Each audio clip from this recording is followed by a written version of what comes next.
Hello friends, எல்லாரும் நல்லா இருக்கீங்களா? இன்னைக்கு நம்ம ஒரு டிஃப்ரெண்டான மெனு தாங்க பார்க்க போறோம். நம்ம யூஸ்வலா பண்ற மெனுவே கிடையாது இது.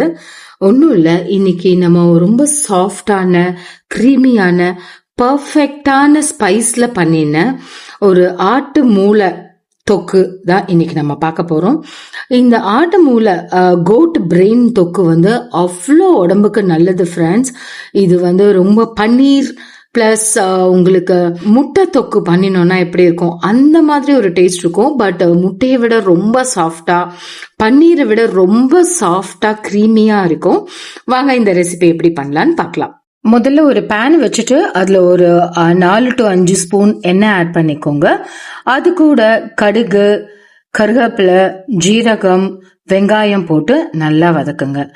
வெங்காயம் நல்லா வதங்கினதுக்கு அப்புறமாட்டு ஜிஞ்சர் கார்லிக் பேஸ்ட் ஒரு ஸ்பூன் ஆட் பண்ணிக்கோங்க. அப்புறம் 2 பெரிய தக்காளி பொடியா நறுக்கியோ இல்ல மசிச்சியோ ஆட் பண்ணிக்கோங்க. ஆட் பண்ணி அதை நல்லா மிக்ஸ் பண்ணி விட்டுடுங்க. அதுக்கப்புறம் ஒரு ஸ்பூன் உப்பு ஆட் பண்ணிக்கோங்க. ஒரு அரை ஸ்பூன் மஞ்சத்தூள் ஆட் பண்ணி நல்லா மிக்ஸ் பண்ணி விட்டுட்டு அதுக்கப்புறம் மூடி போட்டு மூடி வச்சிடுங்க. ஒரு 5 நிமிஷம் அந்த தக்காளி வெங்காயம் எல்லாமே நல்லா குக் ஆகட்டும். ஒரு 5 நிமிஷம் கழிச்சு எடுத்து பாத்தீங்கன்னா வெங்காயம் தக்காளியுமே நல்லாவே குக் ஆயிருக்கும், நல்லா மசிஞ்சிருக்கும். ஸோ அதை ஒரு நல்ல ஒரு மிக்ஸ் பண்ணி விட்டுட்டு ஒரு 2 ஸ்பூன் வெறும் மிளகாத்தூள் ஆட் பண்ணிக்கோங்க.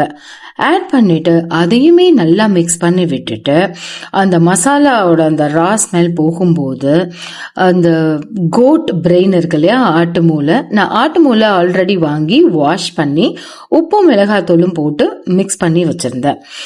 அதை வந்து மெதுவா நீங்க வந்து இதுல வந்து ஆட் பண்ணிக்கலாம். லைக் நீங்க அப்படியே ஃபாஸ்டா எடுத்தீங்கன்னா அந்த இது பீசஸ் உடஞ்சி கையில வர மாதிரி இருக்கும்.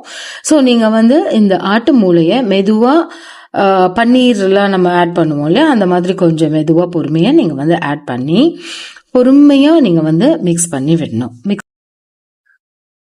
இது கூட நீங்க ஒரு 1/4 கப்பு தண்ணி ஆட் பண்ணிக்கலாம். ஸோ நீங்க தக்காளி மிக்சி ஜார்ல அரைச்சிருந்தீங்கன்னா அதுலயே இந்த தண்ணியை ஊற்றி ஒரு அலசிட்டு அதை ஆட் பண்ணி பொறுமையா மிக்ஸ் பண்ணி விடுங்க.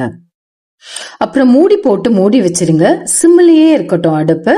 ஒரு 10 நிமிஷம் வேகட்டும்.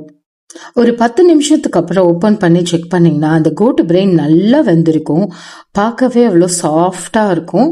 ஸோ அந்த டைம்ல அடுப்பை நீங்க வந்து ஆஃப் பண்ணிட்டு 2 ஸ்பூன் பெப்பர் ஆட் பண்ணிக்கோங்க. பெப்பர் ஆட் பண்ணதுக்கு அப்புறமாட்டும் நல்லா ஒரு தரோ மிக்ஸ் கொடுத்துருங்க. மிக்ஸ் பண்ணி முடிச்சதுக்கு அப்புறமாட்ட ஒரு கைப்பிடி அளவுக்கு கொத்தமல்லி இலை இருக்கு இல்லையா,